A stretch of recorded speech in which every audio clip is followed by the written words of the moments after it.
Hi అండి, welcome to our channel. మీరు కనుక అనుకోకుండా తిరుమల ప్రయాణం చేస్తే దర్శనము మరియు అకామిడేషన్ ఎలా చేసుకోవాలో చూద్దాం.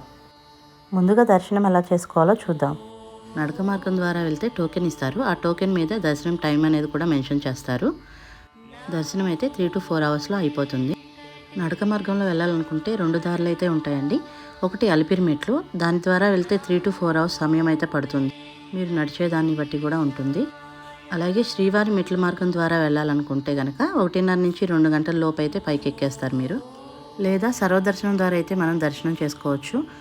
నైట్ టైము 11 ఆ టైంకి వెళ్ళిపోతే కనుక మార్నింగ్ 10 కల్లా వచ్చేయచ్చు. అది కూడా రష్ని బట్టి ఉంటుంది. అలా కాకుండా శ్రీవాణి దర్శనం టికెట్ ద్వారా కూడా దర్శనం చేసుకోవచ్చండి. ఈ టికెట్ కాస్ట్ వచ్చేసి 10,500 పడుతుంది. 10,000 వచ్చి దేవుడి కార్యక్రమాలకు యూజ్ చేస్తారు. అలాగే 500 వచ్చి మన దర్శనం టికెట్ అండి అది. ఈ టికెట్ ద్వారా వెళ్ళే వాళ్ళని విఐపి బ్రేక్ దర్శనంలో అయితే పంపిస్తారండి. గంటలోపు మనకు దర్శనం కూడా అయిపోతుంది. ఈ టికెట్ దర్శనానికి ఒక రోజు ముందుగానే తీసుకోవాలి. ఇప్పుడు అకామిడేషన్ ఎలాగో తెలుసుకుందాం. దేవస్థానం డార్మెటరీస్ అయితే ఉంటాయి. అక్కడ ఫ్రీగా మీరు ఫ్రెష్ అప్ అయిపోయి దర్శనానికి అయితే వెళ్ళిపోవచ్చు.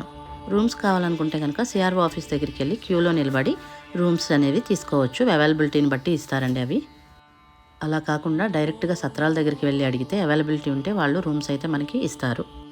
ఈసారి మీరు అనుకోకుండా తిరుమలకి వెళ్దాం అనుకుంటే కనుక తప్పకుండా ఈ వీడియో మీకు యూజ్ అవుతుంది అనుకుంటున్నాను. ఇలాంటి మరికొన్ని వీడియోస్ కోసం మా ఛానల్ని అయితే సబ్స్క్రైబ్ చేయండి. ఈ వీడియో మీకు నచ్చినట్లయితే కనుక please like, share, subscribe the channel. Thank you for watching. ఓం నమో వెంకటేశాయ.